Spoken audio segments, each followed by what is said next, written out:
show how we can calculate maximum and minimum limit of correlation coefficient by considering an example.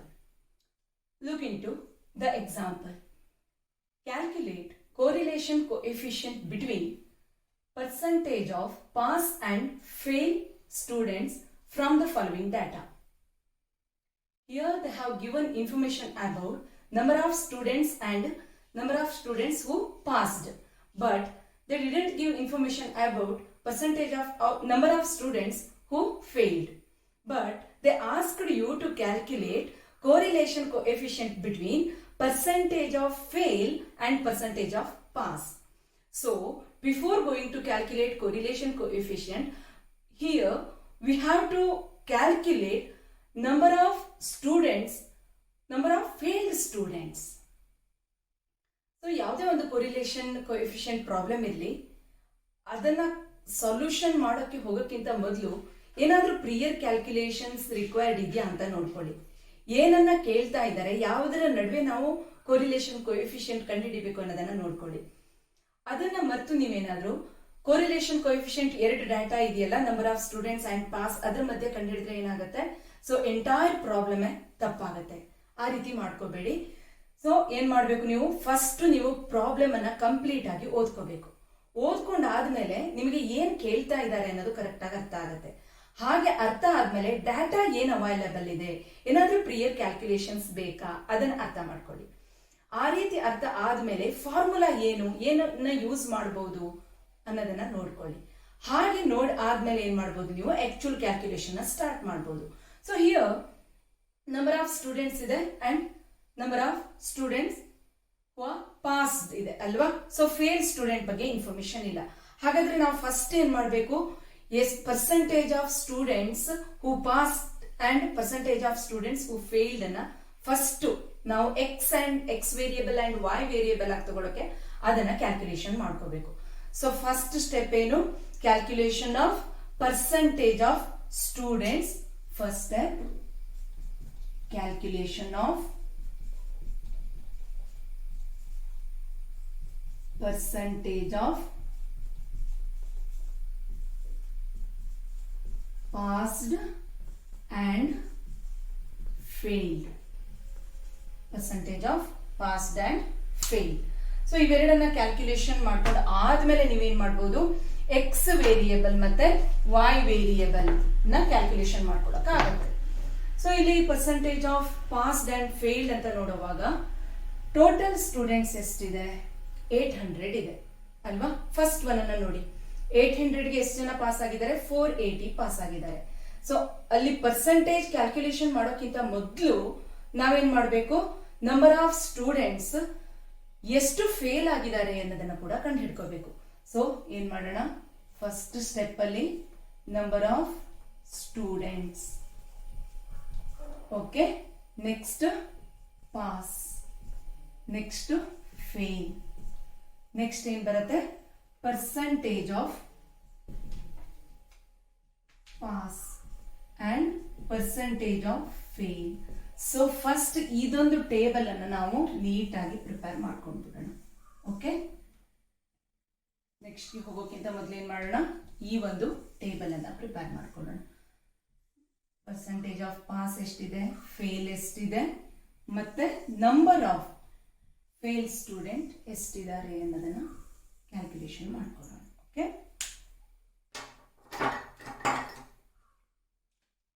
Number of students 800,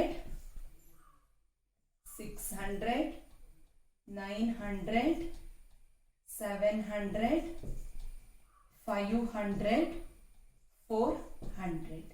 And number of passed, out of this 480, 300, 450, 560, 450, 300. So fail student ಹೇಗೆ ನೋಡೋಣ, 800 minus 480, 320 fail ಆಗಿದ್ದಾರೆ. 600 ಅಲ್ಲಿ 300 pass ಅಂತಂದ್ರೆ 300 fail. 900 ಅಲ್ಲಿ 450 pass ಅಂತಂದ್ರೆ 450 fail.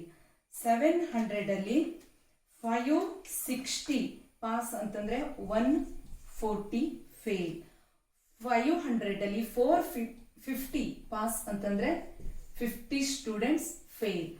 400 ಅಲ್ಲಿ 300 passed, then 100 fail. So now we got data about number of pass and number of fail. ಇಲ್ಲಿಗೂ ಮುಗ್ದಿಲ್ಲ. ಯಾಕೆ ಅಂತ ಹೇಳಿ, ಯಾಕೆಂತಂದ್ರೆ they asked you to calculate correlation coefficient between percentage of pass and fail, not number of pass and fail. So ಅದಕ್ಕೆ ಹೇಳಿದ್ದು ಯಾವುದೇ ಒಂದು problem ನ solve ಮಾಡುವಾಗ ಕರೆಕ್ಟ್ ಆಗಿ ಅರ್ಥ ಮಾಡ್ಕೊಳ್ಳಿ. ಸೊ ಇಲ್ಲಿ ಇವಾಗ ಪಾಸ್ ಫೇಲ್ ಸಿಕ್ತು ಅಲ್ವಾ, ಪರ್ಸೆಂಟೇಜ್ ಅನ್ನ ಕ್ಯಾಲ್ಕುಲೇಷನ್ ಮಾಡಬೇಕು. Out of 800, 480 students have been passed and 320 have been failed. So ಹೇಗೆ ಕ್ಯಾಲ್ಕುಲೇಷನ್ ಮಾಡ್ತೀರಾ? 480 into 100 divided by 800 is equal to 60% pass ಆದಾಗ ಆಯ್ತು. ನೆಕ್ಸ್ಟ್ 600 ಅಲ್ಲಿ 300 ಪಾಸ್ ಅಂತಂದ್ರೆ 50% ಪಾಸ್ ಆದಾಗ ಆಯ್ತು. 450 ಅಂತಂದ್ರೂ ಕೂಡ 900 ಅಲ್ಲಿ 450 ಅಂತಂದ್ರೆ 50%. 560 out of 700. 560 into 100 divided by 700 is equal to 80%. Next 450 ಅಂತಂದ್ರೆ 90 ಆಗತ್ತಾ? 450 into 100 divided by 500 is equal to 90%. Next, here 100 students out of 400. 100 into 100 divided by 400 is equal to 25%. So percentage of pass ಸಿಕ್ಕಿದ್ಮೇಲೆ ಮತ್ತೆ ನೀವು ಇದಕ್ಕೆ ಕ್ಯಾಲ್ಕುಲೇಷನ್ ಮಾಡಲೇಬೇಕು ಅಂತ ಇಲ್ಲ. ಏನ್ ಮಾಡ್ಬೋದು? 60% ಪಾಸ್ ಆಗಿದ್ದಾರೆ ಅಂತಂದ್ರೆ 40% ಫೇಲ್. ಯಾಕೆಂದ್ರೆ we have calculated the passing percentage from number of passed out of 800 students. 60% pass ಅಂತಂದ್ರೆ 40% ಫೇಲ್ ಆಗಿರ್ಬೇಕು. 50% ಪಾಸ್ ಅಂತಂದ್ರೆ 50% ಫೇಲ್. Here is also 50. 80 ಇದೆ ಅಂತಂದ್ರೆ 20. 90 ಇದೆ ಅಂತಂದ್ರೆ 100. 25 ಇದೆ ಅಂತಂದ್ರೆ 75. ಬೇಕಾದ್ರೆ ನೀವು ಕ್ಯಾಲ್ಕುಲೇಷನ್ ಮಾಡಿದ್ರೆ ಬರುತ್ತೆ ನೋಡಿ. ನಾನೇನ್ ಮಾಡಿದೆ ಇವಾಗ 100ಗೆ ಇಲ್ಲಿ 300, 450, 300 ಇಲ್ಲಿ. Okay, this one I have to interchange, right? Because 300 pass means 300 into 100 divided by 400 is equal to 75%.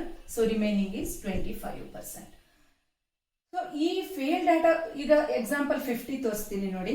50 into 100 divided by total 500 is equal to 10%. Here is 10% I have written. So now we got number of pass students and number of fail. Okay. So after this, what we can do? We have to prepare a table.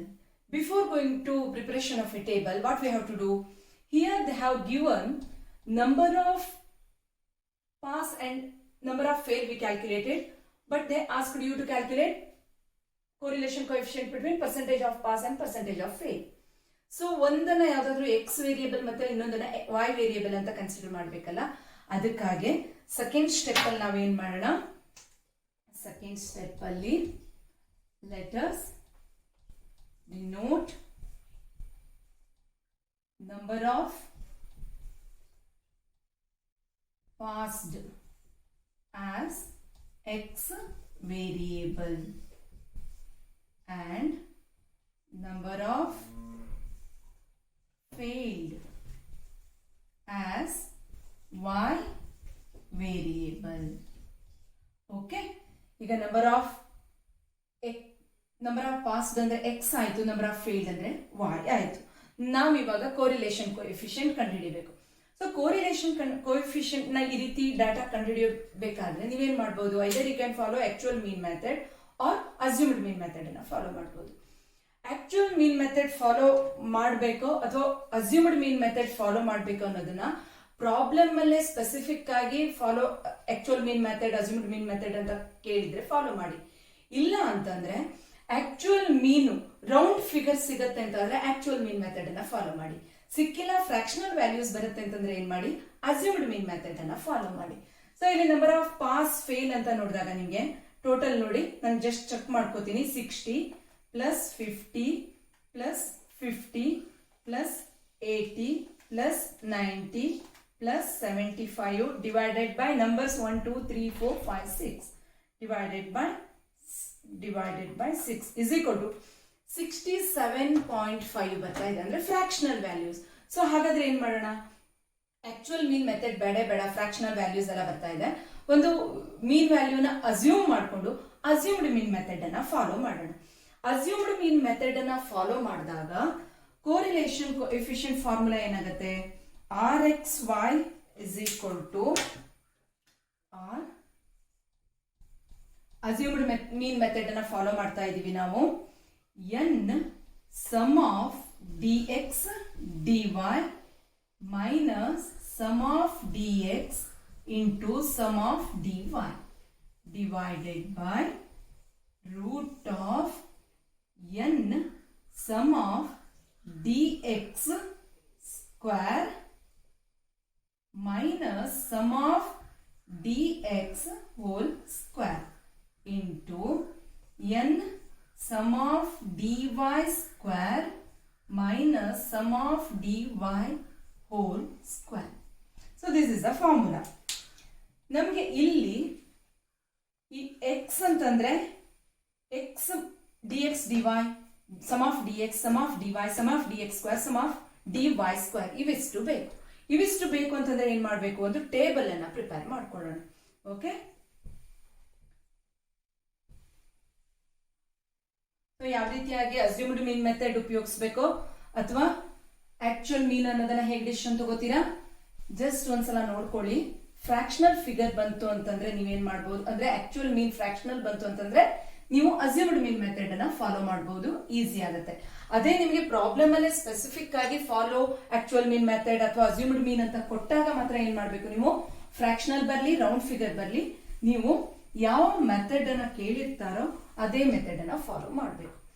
Okay, ಇವಾಗ next ಇನ್ನೊಂದು table ನ prepare ಮಾಡ್ಕೊಳ್ಳೋಣ. First ಯಾವ್ದು ತಗೋತೀವಿ, X variable, next Y. X ಅಂತಂದ್ರೆ ಯಾವ್ದಿತ್ತು, percentage of pass ಅಂದ್ಕೊಂಡಿದ್ವಿ, percentage of fail ಅನ್ನ ವೈ ಅಂತ ಅಂದ್ಕೊಂಡಿದ್ವಿ. So let me to record the data first before turning that part. Okay, 60 50 50 80 90 75 and fail 40 50 50 20 10 25. Okay, X ಮತ್ತೆ ವೈ ವೇರಿಯೇಬಲ್ ಆಯ್ತು ಅಲ್ವಾ. Next ಯಾವ ಕಾಲಮ್ ಬೇಕು, ಫಾರ್ಮುಲಾ ಬಂದಾಗ ಗೊತ್ತಾಗಿತ್ತು ನಮ್ಗೆ ಯಾವ್ದು ಬೇಕು.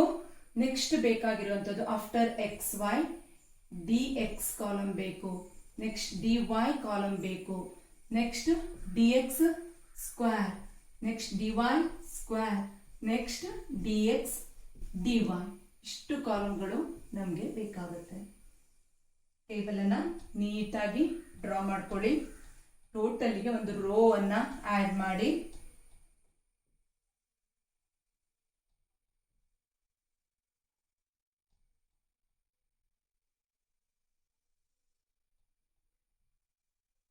ಇಷ್ಟು ಕ್ಯಾಲ್ಕುಲೇಷನ್ ಅಂದ್ರೆ ಈ ಟೇಬಲ್ ವರೆಗೆ ಏನೇನ್ ಮಾಡಿದ್ವಿ, ಫಸ್ಟ್ ನಾವು ನಂಬರ್ ಆಫ್ ಫೇಲ್ ಅನ್ನ ಕ್ಯಾಲ್ಕುಲೇಷನ್ ಮಾಡ್ಕೊಂಡ್ವಿ, ಆಮೇಲೆ ಪರ್ಸೆಂಟೇಜ್ ಅನ್ನ ಕ್ಯಾಲ್ಕುಲೇಷನ್ ಮಾಡ್ಕೊಂಡ್ವಿ, ಆಮೇಲೆ actual mean method assumed mean method ಅಂತ ನೋಡ್ಕೊಂಡ್ವಿ, ಆಮೇಲೆ ಈ ಟೇಬಲ್ ನ ನಾವು ಪ್ರಿಪೇರ್ ಮಾಡ್ತಾ ಇದೀವಿ.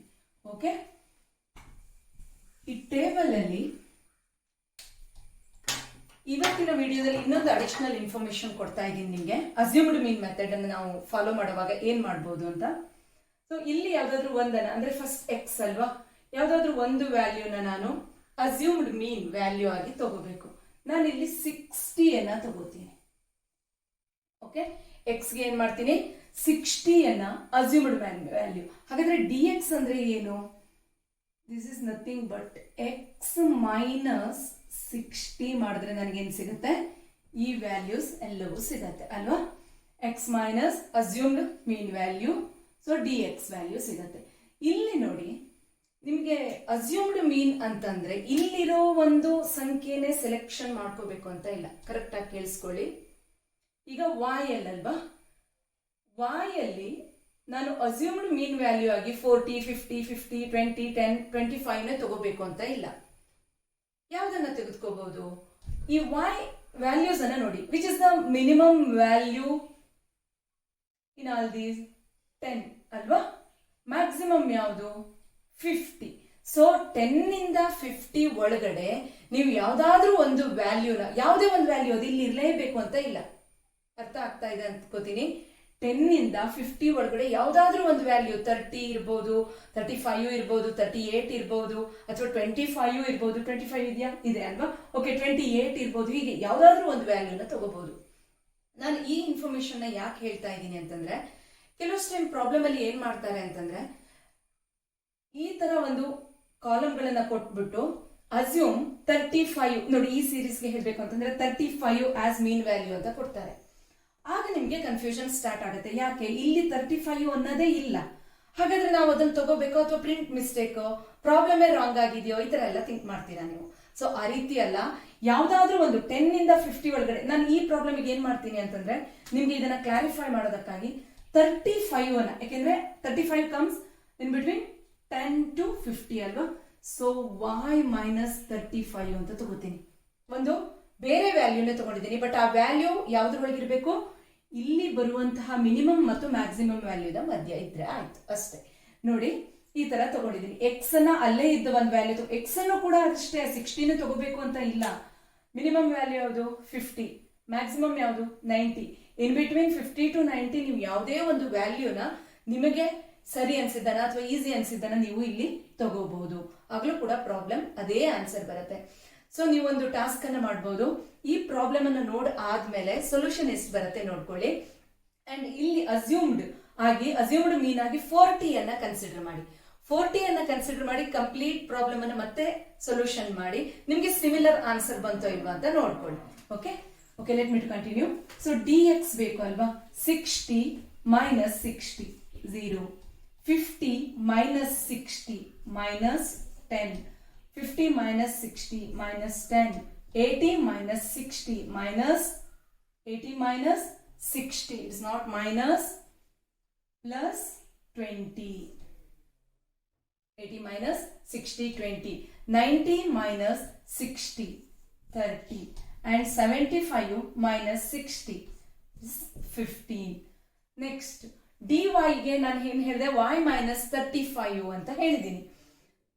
40 minus 35 plus 5 ಆಯ್ತು. 50 minus 35 15 ಆಯ್ತು ಅಲ್ವಾ.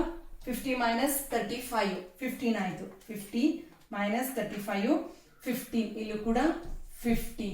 ನೆಕ್ಸ್ಟ್ 20 minus 35 minus 15 ಆಯ್ತು. 10 minus 35 minus 25 ಆಯ್ತು.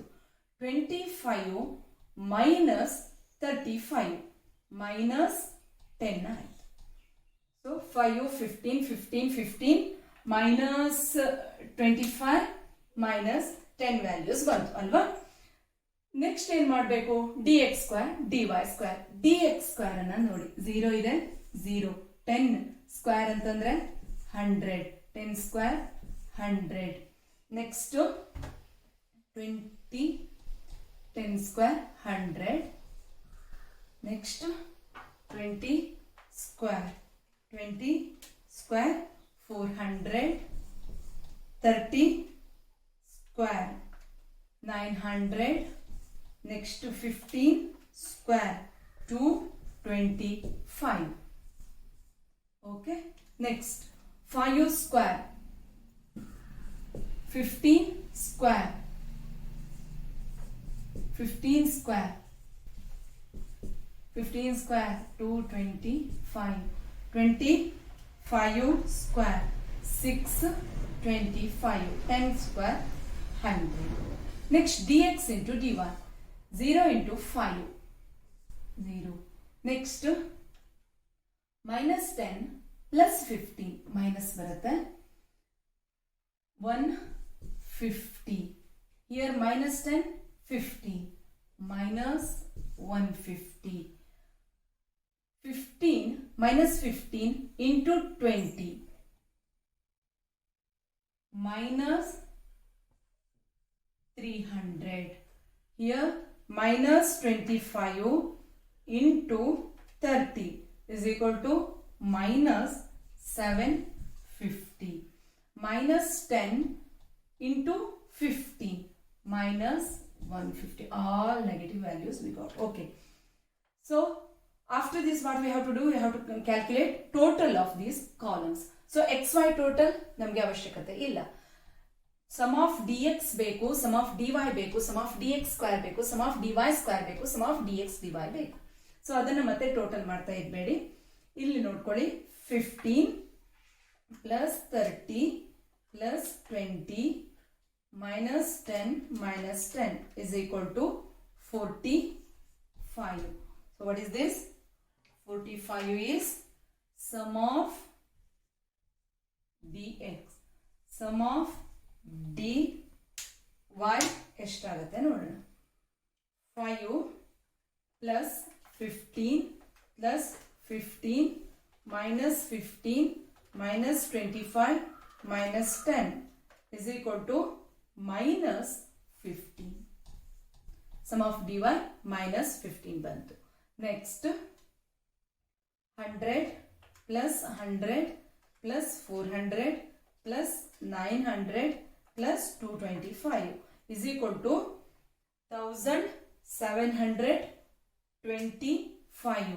Sum of dx square is equal to 1725.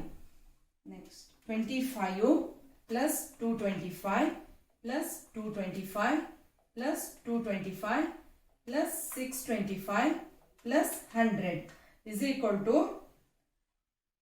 sum of dy square is equal to 1425. Next dx dy ಎಲ್ಲ ಮೈನಸ್ ಫಿಗರ್ಸ್ ಇದೆ. 150 300 750 150 is equal to minus 1500. Sum of dx dy minus 1500. Okay, we have calculated sum of dx, sum of dy, and sum of dx square, sum of dy square, and sum of dx dy. After that we can calculate Karl Pearson's coefficient of correlation. Let me to calculate here only. Formula Rxy is equal to n into sum of dx dy minus sum of dx into sum of dy divided by root of n into sum of dx square minus sum of dx whole square into n into sum of dy square minus sum of dy whole square. Now let us substitute values. N into sum of dx dy. N. What is the n? Number of observations. Here 6 observations are there. So 6 into 1000 minus 1500 minus sum of dx 45 sum of dy minus 15 divided by root of 6 into n sum of dx square. Dx square is 1725 minus sum of dx 45 whole square into 6 into sum of dy square 1425 minus sum of dy minus 15 whole square or xy is equal to. So before simplifying this, let me to rub the board. So simplify ಮಾಡುವಾಗ ಸ್ವಲ್ಪ careful ಆಗಿರಿ. ಯಾಕೆ ಅಂತಂದ್ರೆ simplify ಮಾಡುವಾಗ ನೀವು step by step ಅಥವಾ proper ಆಗಿ bracket ಗಳನ್ನ ಗಮನಿಸಿಕೊಂಡು ಸಿಂಪ್ಲಿಫೈ ಮಾಡದೆ ಹೋದ್ರೆ ಏನಾಗುತ್ತೆ, ನೀವು ಇಷ್ಟು ಮಾಡಿದ್ರು ಕೂಡ ನಿಮ್ಮ ಆನ್ಸರ್ ರಾಂಗ್ ಬರುತ್ತೆ. ಅದಕ್ಕಾಗಿ ಸ್ವಲ್ಪ ಕೇರ್ಫುಲ್ ಆಗಿ ಸ್ಟೆಪ್ ಬೈ ಸ್ಟೆಪ್ ನೀಟಾಗಿ ಸಿಂಪ್ಲಿಫೈ ಮಾಡ್ಕೊಳ್ಳಿ. ಸೊ ನಾನು ಇದನ್ನ ನೆಕ್ಸ್ಟ್ ಇಲ್ಲಿಂದ ಕಂಟಿನ್ಯೂ ಮಾಡ್ತೀನಿ. ಸಿಂಪ್ಲಿಫೈ ಮಾಡ್ತಾ r xy is equal to here ನೋಡಿ ಹೇಗೆ ಸಿಂಪ್ಲಿಫೈ ಮಾಡ್ತೀನಿ ಕರೆಕ್ಟ್ ಆಗಿ ನೋಡ್ಕೊಳ್ಳಿ. 6 into 1500 ಇದೆ ಅಲ್ವಾ, 1500 is equal to 9000. ಇಲ್ಲಿ ಮೈನಸ್ ಇಂಟು ಪ್ಲಸ್ ಏನಾಗುತ್ತೆ, ಮೈನಸ್ 9000 ಆಯ್ತು. ಯಾವ್ಯಾವ್ದನ್ನ ಫಸ್ಟ್ ನಾನು ಸಿಂಪ್ಲಿಫೈ ಮಾಡಿದೆ ಕರೆಕ್ಟ್ ಆಗಿ ಗಮನಿಸ್ಕೊಳ್ಳಿ. 6 into 1500 ಮಾಡಿದೆ, ಮೈನಸ್ 9000 ಬಂತು. ಯಾಕೆ, ಇಲ್ಲಿ ಪ್ಲಸ್ ಇಂಟು ಮೈನಸ್ ಆಗಿದೆ. ನೆಕ್ಸ್ಟ್ ಮೈನಸ್ ಹಾಗೆ ಉಳ್ಕೊಳ್ಳಿ. 45 into 15 ಮೈನಸ್ 15 ಅಲ್ವಾ, ಅದಕ್ಕಾಗಿ ಏನಾಯ್ತು, ಅದು ಮೈನಸ್ 675 ಉಳಿತು. Divided by root of 6 into 1725 is equal to 10,350. Okay, 10,350 ಇದೆ. Minus 45 square 2025. Okay, next 6 into 1425 is equal to 8,550 minus 15 square 225. ಇಷ್ಟು ಮಾಡಿದವ್ರು ಇನ್ನೊಮ್ಮೆ ಸೈನ್ ಎಲ್ಲ ಕರೆಕ್ಟ್ ಆಗಿ ತೆಗೆದುಕೊಂಡಿದ್ದೀರಾ ಅಥವಾ ಪರಿಗಣಿಸಿದಿರಾ ಅಂತ ನೋಡ್ಕೊಳ್ಳಿ. ಇಲ್ಲಿ ಮೈನಸ್ ಇಂಟು ಪ್ಲಸ್ ಮೈನಸ್ ಆಯ್ತು, ಮೈನಸ್ ಇಂಟು ಪ್ಲಸ್ ಮೈನಸ್ ಆಯ್ತು, ಇಲ್ಲಿ ಪ್ಲಸ್ ಇತ್ತು, ಪ್ಲಸ್ ಹಾಗೆ ಉಳ್ಕೊಂಡಿದೆ. ಬೇಕಿದ್ರೆ ಬ್ರಾಕೆಟ್ ಅನ್ನ ಇಲ್ಲಿ ಹಾಕ್ಲೇಬೇಕು ಅಂತ ಕೂಡ ಇಲ್ಲ, ಇದು ಬ್ರಾಕೆಟ್ ಸಾಕು. ಓಕೆ, ಇಲ್ಲಿ ಹಾಗೆ ಉಳ್ಕೊಂತು. ನೆಕ್ಸ್ಟ್ 45 ಸ್ಕ್ವೇರ್ ಮಾಡ್ಕೊಂಡ್ವಿ. Next 6 into 1425 ಬರ್ಕೊಂಡ್ವಿ. ನೆಕ್ಸ್ಟ್ 15 ಸ್ಕ್ವೇರ್ ಅನ್ನ ಮಾಡ್ಕೊಂಡ್ವಿ. Next step simplify. r xy is equal to minus 9000 minus of minus 675. ಅದನ್ನು ಕೂಡ ಬರೆದು ಬಿಡ್ತೀನಿ, ಕನ್ಫ್ಯೂಸ್ ಮಾಡ್ಕೋಬೇಡಿ. ಮೈನಸ್ 9000 ಇದೆ, minus of minus, minus of minus ಅಂದ್ರೆ ಏನಾಗುತ್ತೆ, ಪ್ಲಸ್ 675 ಆಯ್ತು ಅಲ್ವಾ. ಡಿವೈಡೆಡ್ ಬೈ ಇನ್ನೊಂದು ಸ್ಟೆಪ್ ಸಿಂಪ್ಲಿಫೈ ಮಾಡೋಣ. ಇಲ್ಲಿ 10,350 ಮೈನಸ್ 2025 is equal to 8,325 ಆಯ್ತು.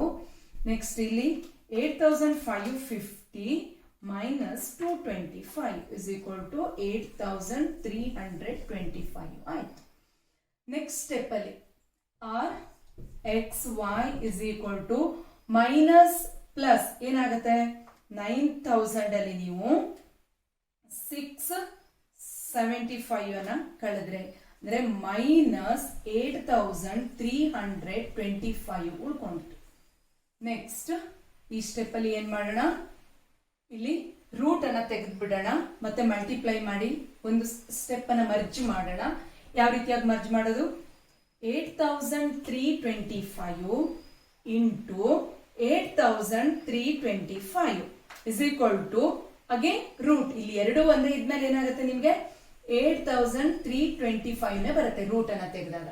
ಇವೆರಡು ಮಲ್ಟಿಪ್ಲೈ ಮಾಡಿ ರೂಟ್ ಅನ್ನ ಪ್ರೆಸ್ ಮಾಡಿ ಸೇಮ್ ನಂಬರ್ ಬರುತ್ತೆ, ಯಾಕಂದ್ರೆ ಸೇಮ್ ನಂಬರ್ ಮಲ್ಟಿಪ್ಲೈ ಮಾಡಿರ್ತೀವಲ್ಲ ಅದಕ್ಕಾಗಿ.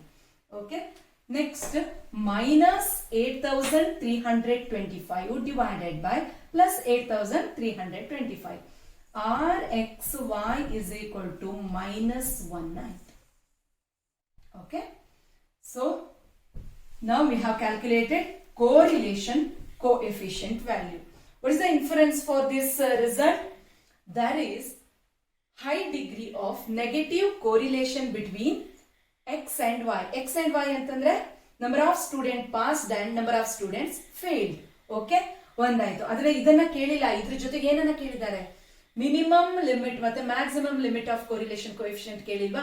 ಅದಕ್ಕಾಗಿ ನಾವು ನೆಕ್ಸ್ಟ್ ಏನ್ ಮಾಡ್ಬೇಕು, ನೆಕ್ಸ್ಟ್ ಸ್ಟೆಪ್ ಅಲ್ಲಿ calculation of probable error. Calculation of probable error. So formula ಏನು, probable error PE is equal to 0.6745 into 1 minus r square divided by root of n. This is a formula. Okay. So let us substitute the values. 0.6745 into 1 minus r square. Here r is minus 1 square divided by root of number of observations n 6 is equal to 0.6745 1 minus 1 square means plus 1. So plus 1 plus into minus minus. So ಇದನ್ನ clarify ಮಾಡ್ಬಿಡ್ತೀನಿ. minus 1 minus 1 square. minus 1 square ಅಂದ್ರೆ ಏನಾಗುತ್ತೆ, plus 1 ಆಗುತ್ತೆ ಅಲ್ವಾ. ಇಲ್ಲೇನಾಯ್ತು, plus 1 ಆಯ್ತು. ಅಲ್ಲಿಗೆ 1 minus plus 1 ಅಂದ್ರೆ plus minus minus 1 minus 1 ಆಯ್ತು. ಅಂದ್ರೆ ಏನಾಯ್ತು, ಇಲ್ಲಿ 0 ಬಂತು. Divided by root of 6. ನೀವು ರೂಟ್ ಆಫ್ 6 ಅನ್ನ ಇಲ್ಲಿ ಕಂಡುಹಿಡಿಯಲೇಬೇಕು ಅಂತ ಇಲ್ಲ, ಯಾಕೆಂತಂದ್ರೆ ಅದನ್ನ ಡಿವೈಡೆಡ್ ಬೈ ಮಾಡಿದ್ರೆ 0ನೇ ಬರುತ್ತೆ ನಿಮ್ಗೆ. ಓಕೆ, ಅದನ್ನು ಬರೆಯೋಣ. ರೂಟ್ ಇಸ್ ಈಕ್ವಲ್ ಟು 2.449 ಬರುತ್ತೆ. ಸೊ ಇಲ್ಲಿ 0ನ ಡಿವೈಡೆಡ್ ಬೈ ಮಲ್ಟಿಪ್ಲೈ ಮಾಡಿದ್ರೆ ಏನ್ ಬರುತ್ತೆ ನಿಮ್ಗೆ, 0ನೇ ವ್ಯಾಲ್ಯೂ ಬರುತ್ತೆ. So probable error value 0. Next, we can go to calculate maximum limit and minimum limit of correlation coefficient with the help of probable error. So, ಈ problem ಅಲ್ಲಿ ನಿಮಗೆ ಪರ್ಫೆಕ್ಟ್ ನೆಗೆಟಿವ್ ಕೋರಿಲೇಷನ್ ಇದೆ, -1 ಬಂದಿದೆ, ಅದಕ್ಕಾಗಿ 0 ಬರುತ್ತೆ. ಆದ್ರೆ ಎಲ್ಲಾ ಪ್ರಾಬ್ಲಮ್ ಅಲ್ಲೂ ನಿಮಗೆ ಬೇರೆ ಯಾವುದೇ ವ್ಯಾಲ್ಯೂಸ್ ಬಂದ್ರೆ other than +1 -1 correlation coefficient value ಯಾವುದೇ ಇದ್ರೂ ಕೂಡ probable error 0 ಬರಲ್ಲ. Okay, so maximum